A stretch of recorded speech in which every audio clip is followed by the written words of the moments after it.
Hello மக்களே, வாங்க இன்றைக்கி பட்டாணி குருமா எப்படி பண்ணுறதுன்றதை பார்க்கலாம். அதுக்கு சின்ன வெங்காயம் கொஞ்சம், தக்காளி கொஞ்சம், சோம்பு கொஞ்சம் எடுத்துக்கோங்க.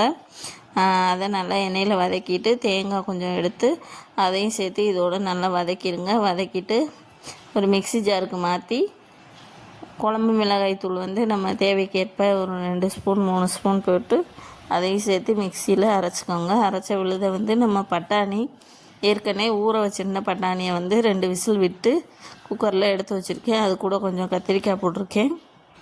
இந்த அரைச்ச விழுதை அதோடு சேர்த்து கலந்து விட்டுருங்க. தேவையான அளவு உப்பு சேர்த்துருங்க. அப்புறம் கடுகு கருவேப்பிலையெல்லாம் போட்டு தாளித்து நல்லா கொதிக்கும் போதே இதில் கொட்டிடுங்க. அவ்வளோதான், பட்டாணி குருமா ரெடி. நாங்கள் இப்படி தான் பட்டாணி குழம்பு வைப்போம். உங்களுக்கு இது மாதிரி ஒரு தடவை வச்சு பாருங்கள், நல்லா டேஸ்ட்டாக இருக்கும். வாங்க எல்லோரும் சாப்பிடலாம். பிடிச்சிருந்தா ஒரு லைக் பண்ணுங்கள், ஷேர் பண்ணுங்கள், நம்ம சேனலை சப்ஸ்கிரைப் பண்ணுங்கள். தேங்க்யூ.